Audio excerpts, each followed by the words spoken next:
estamos en la parte baja de esta escalera que te pongo delante y bueno, tenemos una situación difícil en cualquier caso, hay muchas personas que pueden sentirse directamente derrotadas, que no llegan ni siquiera a subir el escalón de la resistencia, por supuesto, mucho menos el de la superación o el de la resiliencia o madurez, crecimiento en la crisis.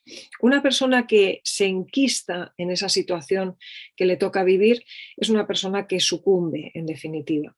En ese momento, pues incluso aunque haya podido haber posibilidad de luchar, muchas veces la persona pues no ha querido hacerlo o no se ha visto capaz, más bien se ha ido a un rincón, se ha resignado y se ha dejado morir, ¿no? Tiene todo que ver con algo que estaremos también comentando en otras clases que se llama afrontamiento pasivo.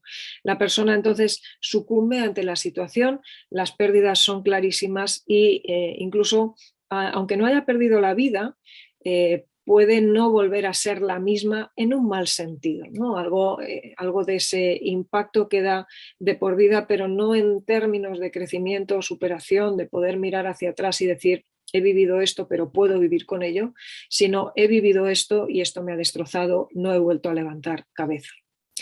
La resistencia tiene que ver con que la persona no desaparece ante el problema. Es decir, pues, por ejemplo, pasamos por una enfermedad grave, la enfermedad se supera, pero no se llega a equiparar las fuerzas con las de la situación. Uno no se hace más fuerte que la situación.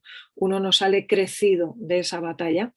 Y además el nivel de desgaste puede ser elevadísimo, hasta el punto de que, bueno, a veces la línea que separa la derrota, el enquistamiento y la de la resistencia puede ser muy, muy fina porque la persona queda muy destrozada y no en los primeros momentos, sino se nota que pasa el tiempo y la persona no termina de remontar.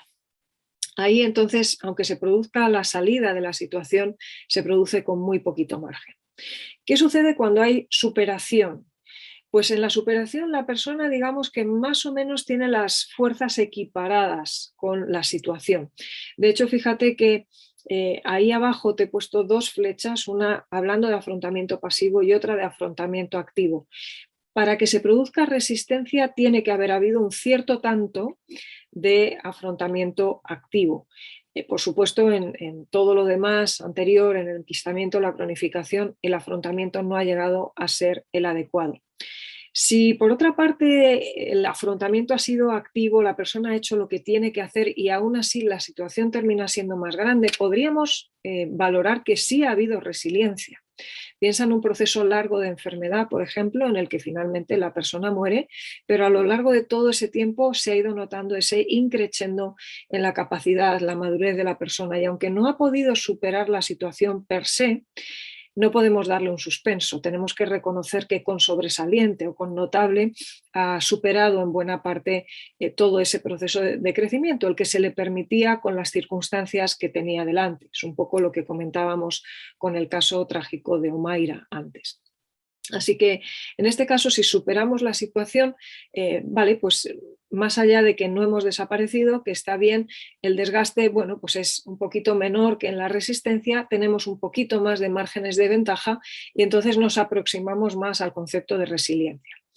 El resiliente realmente, ¿en qué se diferencia? Bueno, decíamos antes que mínimo desgaste, máximo margen. Esto no se produce de manera inmediata porque las personas necesitan su tiempo de aclimatarse después de una situación compleja, pero desde luego sí que podemos decir a voz en grito casi que la persona ha aprovechado de manera extraordinaria la situación para su propio beneficio, para su propio crecimiento y muchas veces también, y esto es una mención que quiero hacer, para el crecimiento de otros alrededor de sí. Era lo que estaba pasando con Omaira, es lo que ha pasado también con Irene Villa. Personas que no solamente se han centrado en sí mismos y no han caído en el típico error de una cultura de la queja o de pues eso, instalarse en esto es lo que me ha pasado y ya está, sino que a través de su crecimiento han impactado de manera inapelable también sobre tantas otras personas alrededor de ellos. La persona verdaderamente resiliente no suele dejar indiferente a nadie alrededor de sí, porque no solamente impacta en su propio foro, sino que impacta en foros externos a ella. Así que vamos a seguir avanzando un poco más. ¿Qué es lo que nos hace, en definitiva, resilientes? ¿Cómo podemos desarrollar esto?